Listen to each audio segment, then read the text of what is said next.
क्या इंतजाम वहां पर, क्या इंतजामात जो है वो तमाम होने शुरू हो चुके हैं, क्योंकि पोस्टमार्टम की प्रक्रिया जो है वो पूरी हो चुकी है, ऐसे में किसी भी वक्त यहाँ पर उनके पार्थिव शरीर को लाया जा सकता है?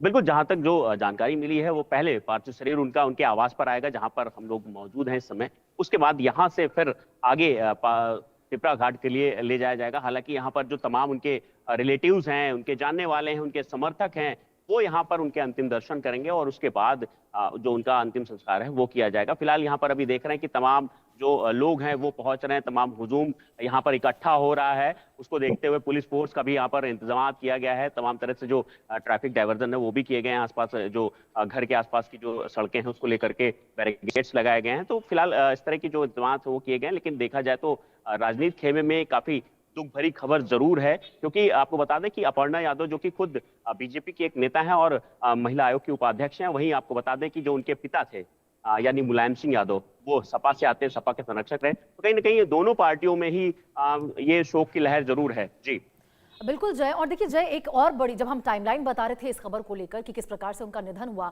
उसमें एक और बात निकलकर सामने आई कि उनकी तबीयत तकरीबन 5 या सवा 5 बजे के आसपास ही खराब होनी शुरू हो गई थी। और उनके जो अपर्णा यादव के भाई वहां पर मौजूद थे, उन्होंने डॉक्टर को बुलाया और डॉक्टर की एक टीम वहां पर पहुंची थी जिन्होंने उन्हें पहले चेक किया और उसके बाद उनकी हालत खराब होनी शुरू हुई। तब जाकर फिर उनको केजीएम अस्पताल में यहाँ पर रेफर किया गया। यानी कि पहले ही शायद उनकी मौत हो चुकी थी, जिस प्रकार से डॉक्टरों का कहना है कि उनके शरीर में कोई हलचल नहीं हो रही थी और तुरंत ही उन्होंने मृत घोषित भी कर दिया। जी बिल्कुल, जब उनको यहाँ के सिविल अस्पताल ले जाया गया, जो कि उनके घर से महज 1 से 1.5 किलोमीटर की दूरी पर होगा, वहां पर जब ले जाया गया तो वहां पर डॉक्टरों ने जब जांच की तो जांच में डॉक्टरों ने उनको ब्रॉड डेड घोषित कर दिया। यानी उनके शरीर में कोई हलचल नहीं थी, हार्ट बीट नहीं थी, पल्स नहीं थी। तो मतलब पूरी तरह से उनकी मौत पहले ही हो चुकी थी। तो कहीं ना कहीं देखा जाए तो जिस तरह से जानकारी आ रही है कि उनकी मौत फिलहाल घर पर ही हो चुकी थी। जब उनको हॉस्पिटल ले जाया गया तब कोई मतलब किसी भी तरह का कोई चांस नहीं था। तो डॉक्टरों ने फिलहाल उनको मृत घोषित किया उसके बाद। जी बिल्कुल जय। और देखिए, राजनीति में प्रतीक एक्टिव नहीं थे, बिल्कुल भी उनका राजनीति से कोई लेना देना नहीं था, बशर्ते उनकी पत्नी बहुत ज्यादा एक्टिव थी यहाँ पर, बीजेपी की नेता अखिलेश यादव उनके भाई, मुलायम सिंह उनके पिता थे। लेकिन फिर भी राजनीतिक गलियारों में भी काफी ज्यादा सन्नाटा हो गया, मातम पसरा हुआ है। तमाम जो लोग हैं वो भी अपनी प्रतिक्रियाएं देते हुए नजर आ रहे हैं यहाँ पे। बिल्कुल, एक तो बड़ा कारण रहा है कि वो एक बड़े मतलब मुलायम सिंह यादव जी के जो एक सपा के बड़े लीडर थे, संरक्षक थे, उनके बेटे थे और उसके बाद अपर्णा यादव के पति थे। और आपको बता दें कि शुरुआत से उनको कहीं ना कहीं राजनीति में कोई भी रुझान नहीं था, राजनीति की तरफ उन्होंने कोई कदम नहीं रखा। हालांकि अपर्णा ने कहीं ना कहीं जिस तरह से देखा जाए तो उन्होंने बीजेपी ज्वाइन की और उसके बाद अब महिला आयोग की उपाध्यक्ष बनी है। लेकिन उनका राजनीति में शुरुआत से ही कोई अगर कहें तो किसी भी तरह का कोई रुझान नहीं था। वो एक फिटनेस सेंटर चलाते थे, एक बड़े स्तर का फिटनेस सेंटर था जो कि गोमती नगर में है। और वहीं आपको बता दें कि साथ ही साथ वो तमाम रियल एस्टेट का भी काम करते थे और इसके साथ ही साथ एक एनजीओ भी उन्होंने चला रखा था जिसमें जो स्ट्रीट डॉग्स हैं, इस तरह के जानवर हैं, उनकी देखभाल करना, इस तरह का उसमें पूरा किया जाता था उस एनजीओ के माध्यम से। तो देखा जाए तो कहीं ना कहीं बिल्कुल राजनीति से उनका कहीं कोई सरोकार नहीं था। बावजूद इसके दोनों खेमों की बात करें, चाहे सपा की बात करें चाहे बीजेपी की बात करें, तो दोनों खेमों में कहीं ना कहीं शोक की लहर है और लगातार समर्थक उनके आवास पर और पोस्टमार्टम हाउस पे पहुंच रहे हैं, सिर्फ इसलिए कि एक बार उनके अंतिम दर्शन मिल जाएं। जी बिल्कुल जय। और देखिए, बहुत ज्यादा संजीदा व्यक्ति वो थे, क्योंकि यहाँ पर जिस प्रकार से स्ट्रीट डॉग के लिए बहुत कुछ किया करते थे वो, स्ट्रीट डॉग को उन्हें प्रोटेक्ट करना, उनको खाना खिलाना, उनकी देखभाल करना, और इतने फिटनेस में एक्टिव रहा करते थे। ऐसे में सवाल तो खड़े हो रहे हैं बहुत ज्यादा कि मौत है या फिर कोई साजिश के तहत ये पूरा रचा गया है। सारी चीजें पोस्टमार्टम के बाद तो खुलासा यहाँ पे होती हुई नजर आएगी जय। अब बिल्कुल, कहीं ना कहीं अगर फिटनेस की बात करें तो सिर्फ 38 साल के थे और अपने शरीर को लेकर के काफी ज्यादा वो फिट रहते थे, फुट फिटनेस सेंटर चलाते थे। हालांकि कुछ दिनों से देखा जा रहा था कि उनका एक निजी अस्पताल यानी लखनऊ का जो मेदांता हॉस्पिटल है उसमें उनका इलाज भी चल रहा था। बताया जा रहा कि वहां से वो बिना बताए हॉस्पिटल के शायद वो घर पर चले आए थे, छुट्टी करा ली थी, जबरदस्ती उन्होंने हॉस्पिटल से छुट्टी ली थी। हालांकि कई सवाल जरूर उठ रहे हैं उनके स्वास्थ्य को लेकर के। पहले से ही बताया जा रहा है कि बीमार चल रहे थे, लेकिन वजह क्या रही है, क्या मेडिसिन का ओवरडोज रहा है या किसी तरह की एंजाइटी का वो शिकार थे, क्या कुछ वजह रही है, ये फिलहाल जब तक पोस्टमार्टम रिपोर्ट नहीं आती तब तक क्लियर नहीं होगा। जी अजय, ये बताइए, आप कह रहे हैं कि इससे पहले भी उनकी जो तबीयत थी वो बिगड़ती रही थी और अस्पताल में भर्ती भी हुए थे, तो क्या परिवार के लोगों को इस चीज की जानकारी नहीं थी कि इस प्रकार से किसी ट्रॉमा से कहें या फिर किसी बीमारी से कहें या फिर किसी भी मानसिक परेशानी से वो जूझ रहे? क्योंकि देखिए, अखिलेश यादव ने कहा कि कब जो व्यापार होता है उसमें उतार चढ़ाव होते रहते हैं और शायद उनकी तरफ से ये कहना रहा हो कि यही एक वजह रही हो उनकी मौत के पीछे की। तो क्या परिवारजन को पहले इस चीज की जानकारी नहीं थी और उसके लिए फिर क्या कुछ किया गया होगा?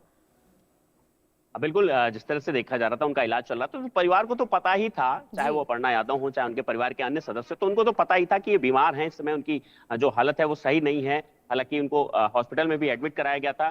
कहीं ना कहीं परिवार को तो पता था, लेकिन फिर भी उनकी बेहतर स्वास्थ्य के लिए, बेहतर इलाज के लिए हॉस्पिटल ले जाया गया, उनका इलाज किया गया। लेकिन आज क्या कुछ हुआ वो फिलहाल अभी कहीं से कोई जानकारी नहीं मिल पा रही है कि आज सुबह की क्या कुछ घटना रही है, किस तरह से उनकी मौत हुई है, क्या दवाइयों का ओवरडोज था या कुछ और वजह रही है या बीमारी की वजह से उनकी मौत हुई है। ये फिलहाल जब तक पोस्टमार्टम रिपोर्ट नहीं आ जाती तब तक कुछ भी कहना उचित नहीं होगा। जी जी जय, ये बताइए कि पोस्टमार्टम प्रक्रिया अब जब क्योंकि खत्म हो चुकी है, तो कितने देर में यहाँ पर उनके आगमन किया जा सकता है, उनके पार्थिव शरीर को लाया जा सकता है? क्योंकि जिस प्रकार से वहाँ पे सुरक्षा व्यवस्था और भी ज्यादा बढ़ा दी गई है, पुलिस की टीम वहाँ पे मौजूद है, तमाम समर्थक आते हुए नजर आ रहे हैं, ऐसे में शायद किसी भी वक्त हो सकता है कि यहाँ पर उनके बॉडी को लाया जा सकता।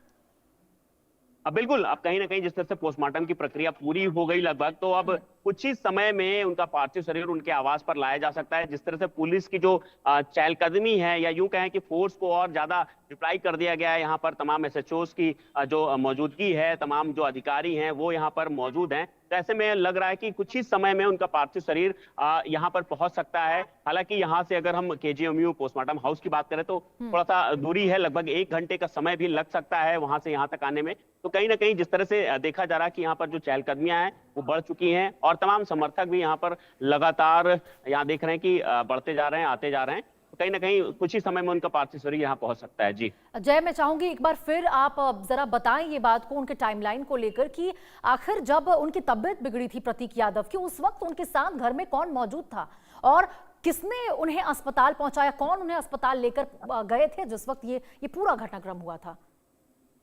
अब बिल्कुल बताया जा रहा है कि सुबह उनका फिलहाल जो अगर हम ड्राइवर की बात करें तो ड्राइवर मौके पर मौजूद था। उसके बाद जब उनकी हालत बिगड़ी तो शायद अपर्णा के भाई को भी वहां पर बुलाया गया, तो उन्हीं के साथ में उनको सिविल हॉस्पिटल ले जाया गया, जहां पर डॉक्टरों ने उन्हें मृत घोषित कर दिया। तो कहीं ना कहीं सुबह की जो पूरी घटना रही उस पर अभी कोई भी परिवार का व्यक्ति बोल नहीं रहा है या बता नहीं रहा है कि क्या कुछ उस वक्त हुआ था, क्या कुछ घटना रही है, किस वजह से उनकी मौत हुई है और क्या कुछ पूरा वाकया रहा है उस समय का। जी देखिए, देश भर के नेताओं के द्वारा भी प्रतिक्रियाएं इस पर निकलकर सामने आ रही है। किन किन की प्रतिक्रियाएं अब तक यहाँ पे आ चुकी है? बड़े बड़े नेता जय, जिनकी प्रतिक्रियाएं इस पर आई हूँ।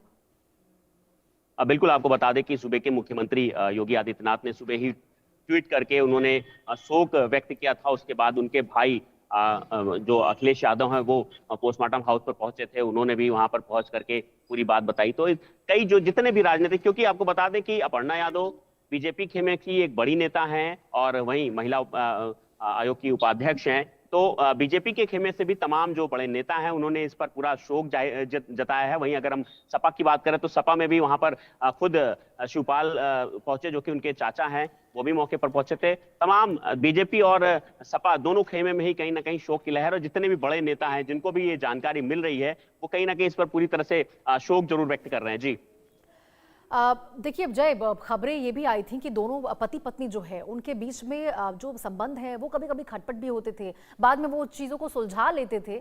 लेकिन मैं चाहूंगी जरा आप संबंधों के बारे में बताएं कि परिवार के साथ, परिवार के जो तमाम सदस्य थे, सबसे ज्यादा उनकी पत्नी अपर्णा यादव, उनके साथ प्रतीक यादव के क्या संबंध चल रहे थे? क्योंकि देखिए, जनवरी की बात करें तो शुरुआती साल के शुरुआत महीने में ही खटपट की खबरें निकलकर सामने आई थी। सोशल मीडिया पर पोस्ट किया गया था उनके द्वारा कि तलाक की भी बात उन्होंने कह दी थी। हालांकि बाद में उन्होंने खारिज जरूर किया इस चीज को, कहा गया कि हैक कर लिया गया है। अब बिल्कुल, जिस तरह से अगर हम शुरुआती दौर की बात करें तो जनवरी के महीने में ये खबरें जरूर कहीं ना कहीं पूरे अगर सोशल मीडिया की बात करें तो हर जगह वायरल हो रही थी कि अपर्णा यादव के और प्रतीक के बीच के रिश्ते जो हैं वो सही नहीं थे, यहाँ तक कि नौबत तलाक तक पहुंच गई। लेकिन जब अपर्णा से बात की गई तो उन्होंने साफ तौर पर इस पूरे मामले को लेकर के उन्होंने साफ कर दिया कि ये पूरी तरह से अफवाह है, ऐसा कुछ भी नहीं है। दोनों पति पत्नियों के जो रिश्ते हैं वो आपस में काफी मधुर हैं और ऐसी कोई भी घटना नहीं है। लेकिन कुछ ये भी कयास लगाए जा रहे हैं कि हो सकता है कुछ पारिवारिक कारण भी रहे हों, तो तमाम तरह के लोग कयास ही लगा रहे हैं। फिलहाल अभी कोई भी जो तस्वीर है वो निकल करके सामने साफ होती नजर नहीं आ रही है। या तो पोस्टमार्टम की रिपोर्ट आएगी तब पता चलेगा क्या कुछ वजह है, या परिवार का कोई भी सदस्य पूरी जानकारी देगा तब पता चलेगा कि क्या कुछ वजह रही है मौत के पीछे की। क्या नेचुरल डेथ थी या किसी तरह की कोई पॉइजनिंग की बात सामने आई है, या क्या कुछ रहा है, वो फिलहाल जब तक पोस्टमार्टम रिपोर्ट नहीं आती है तब तक कुछ भी कहना सही नहीं होगा। जी बिल्कुल जय, और बस इंतजार है पोस्टमार्टम रिपोर्ट का। पोस्टमार्टम रिपोर्ट को लेकर क्या कुछ कोई जानकारी निकलकर सामने आई होगी जय, कि कब तक रिपोर्ट यहाँ पर आ जाएगा, क्योंकि प्रक्रिया तो पूरी तरह से पूरी हो चुकी है ऐसे में। बिल्कुल प्रक्रिया जरूर पूरी हो गई, लेकिन पोस्टमार्टम रिपोर्ट आने में थोड़ा सा समय जरूर लगता है, 2 से 3 घंटे 4 घंटे तक भी लग सकता है। फिलहाल इस पूरे मामले को लेकर के लोग इंतजार कर रहे हैं। लगभग 3 से 4 घंटे पोस्टमार्टम रिपोर्ट आने में लग सकता है, तभी मामला क्लियर होगा, स्थिति क्लियर होगी कि असल में उनकी जो मौत की वजह है वो क्या कुछ रही है। जी हाँ जय, मैं चाहूंगी जरा आप बताएं कि क्या अपर्णा यादव वहां पर पहुंच चुकी है पोस्टमार्टम हाउस के पास, क्योंकि जिस वक्त देखिए यहाँ पर उनके निधन की खबर निकलकर सामने आई थी उस वक्त वो मौजूद नहीं थी अब प्रतीक यादव के साथ, या फिर लखनऊ में ही मौजूद नहीं थी। इसको लेकर भी क्या कोई जानकारी निकलकर सामने आई हो कि आखिर उनकी प्रेजेंस उस वक्त वहां नहीं थी, कहाँ थी वो? बिल्कुल बताया जा रहा है कि अपर्णा यादव असम के दौरे पर थी, असम में थी, और उसके बाद जैसे ही उनको प्रतीक के मौत की जब खबर सामने आती है तो उसके बाद से ही वो वहां से तत्काल निकल लेती हैं और कुछ ही समय में लखनऊ पहुंचने वाली थी। फिलहाल एयरपोर्ट पर पहुंचने की जो सूचनाएं हैं वो आती हुई नजर आ रही कि शायद वो एयरपोर्ट पर पहुंचने वाली हैं। हालांकि वो सीधे पोस्टमार्टम हाउस जाएंगी और उसके बाद वो उनके पार्थिव शरीर के साथ में उनके आवास पर पहुंचेंगी। ठीक है जय, आपको रोकना चाहूंगी, इस बीच हमारे सहयोगी अभिषेक सिंह हमारे साथ जुड़ चुके हैं, उनका रुख करना चाहूंगी। अभिषेक, आप पोस्टमार्टम हाउस के पास वहां पे मौजूद थे जहां पे उनकी तमाम जो प्रक्रिया है पोस्टमार्टम की वो पूरी हुई। क्या माहौल अभी वहां पे देखने को मिल रहा है? क्या उनके पार्थिव शरीर को वहां से रवाना कर दिया गया है घर के लिए? नहीं, अभी नहीं, अभी पोस्टमार्टम की कार्रवाई पूरी हो चुकी है और कुछ औपचारिकताएं बची हैं, कागजी कार्रवाई जो अंदर इस वक्त पूरी की जा रही हैं, और बस कुछ ही देर बाद जब उनके पार्थिव शरीर को यहां से रवाना किया जाएगा उनके घर के लिए, घर पे जो जानकारी मिल रही है कि परिवार के लोग और तमाम पार्टी से भी जुड़े लोग पहुंच रहे हैं, और यहाँ पोस्टमार्टम हाउस भी तमाम समाजवादी पार्टी के जो नेता है वो पहुंचते हुए नजर आ रहे थे। अखिलेश यादव भी यहीं पहुंचे। इसी रास्ते से उनके पार्थिव शरीर को यहाँ से निकाला जाएगा और फिर यहाँ से जो परिवार के लोग हैं, यानी अपर्णा यादव के जो भाई हैं अमन सिंह बिष्ट, वो साथ में होंगे जब उनके पार्थिव शरीर को यहाँ से उनके घर के लिए यानी आवास के लिए ले जाया जाएगा, और वहीं पर ही जो अंतिम क्रिया की जो तैयारियां हैं वो होती नजर आएंगी। और साथ ही साथ ये भी पता चल रहा है कि जो बाकी परिवार के लोग हैं, शिवपाल यादव और अखिलेश यादव भी परिवार के साथ वहीं उनके घर पर पहुंचेंगे जब पार्थिव शरीर पोस्टमार्टम के बाद पहुंचेगा। और पोस्टमार्टम की औपचारिकताएं पूरी होने में अब से कुछ ही देर बची है, और साथ ही साथ जो कागजी कार्रवाई है वो खत्म हो रही है, और ये इसी गेट से प्रतीक यादव के पार्थिव शरीर को बाहर निकाला जाएगा, यहीं से उनकी घर पर ले जाया जाएगा यहाँ से उन्हें, और फिर वहाँ से उनके अंतिम ठीक है अभिषेक, आपका जो जानकारी करेंगे आगे भी, आप खबर पर लगातार नजर बनाए रखिएगा और जो भी अपडेट्स होंगे वो आपसे